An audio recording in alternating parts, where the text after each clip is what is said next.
Hello, Plumbing by Jay here.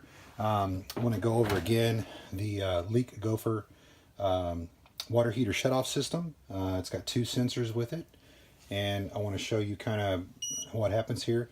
You probably heard that beeping noise. That means that the battery has died, and to change the battery, it's a 9-volt battery.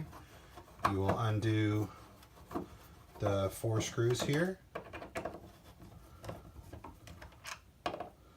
And this is a brand new system. I haven't put the battery in yet, but I want to show you how to change the battery. So the great thing about this system is that it will beep when the battery is needing to be changed. So if you hear that a little annoying beeping noise, it's time to change the battery. Every house is going to be a little different on how long that lasts, depending on the heat and the location of it. Get these 4 screws out. And then you want to be careful to not damage the ribbon that's in here. That's the control part. So just be careful with this. There. And then you put your new battery in. And it just kind of sits in here. And then you'll attach the cover back.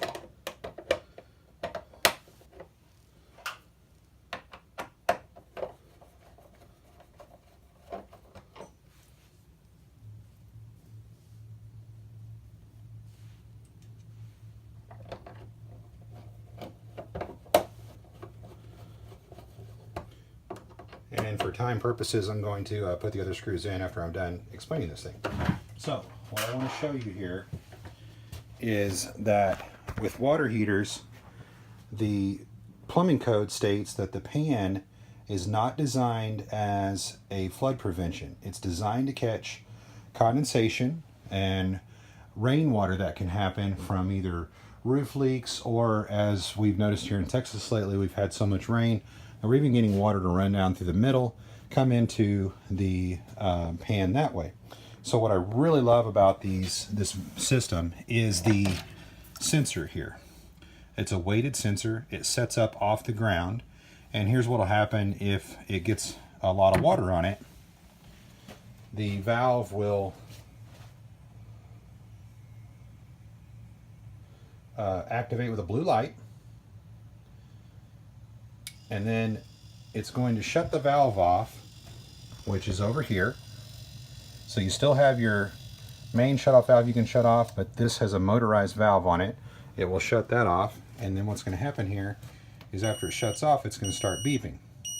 So to reset this, what you'll do is, if you think it's just rainwater or something like that, just pull the sensor out of the pan.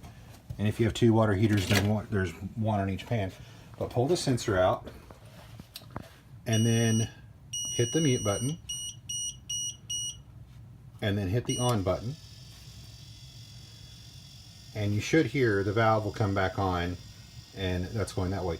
You can also just unplug the sensors here if you think that there's a problem with the sensor, but only do this if there's no water in the pans. But what I love about this sensor is, as I've demonstrated, there's just a tiny little bit of water I put in the pan over here. As you can see, there's just a tiny little bit.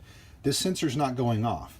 That would be kind of a normal situation where the pan is just doing what it's designed to do, and we don't want to have false alarms from these things just setting them off. So that's what's great about these, the sensor design.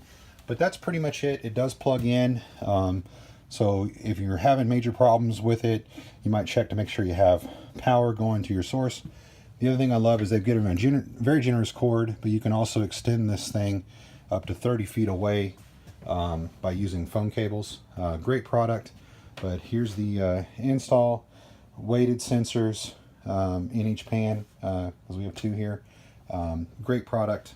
I just want to let you guys know how to change the battery out and how to operate it. Thank you.